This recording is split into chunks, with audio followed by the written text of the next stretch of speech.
proteggono da rischi meccanici. Oggi vi vorrei parlare del termine HACCP, include un simbolo e delle lettere. Le lettere sono le sostanze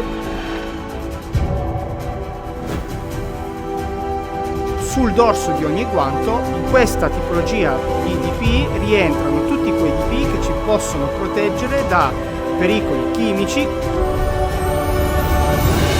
sicuramente ad assicurare il buon funzionamento della stessa, caro denticida, e la andiamo a fissare